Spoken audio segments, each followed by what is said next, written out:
लो, अमन तो अपनी बीवी के लिए 4,000 की साड़ी लाया था। मैं बाबू तुम्हारे लिए 5,000 की साड़ी लाया हूँ। अब क्या हो गया? अब भी चेहरे पे उदासी?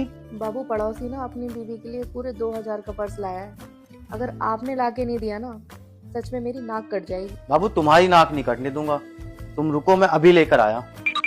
लो बाबू, पड़ोसी तो सिर्फ 2,000 का पर्स लेकर आया था, मैं तुम्हारे लिए ब्रांडेड 5,000 का पर्स लेकर आया हूँ। अब क्या हो गया? अभी भी उदासी? वो पड़ोसी ने ना अपनी बीवी के लिए 5 तोले का हार बनवाया है। अगर आपने नहीं बनवाया ना, मेरी नाक कट जाएगी।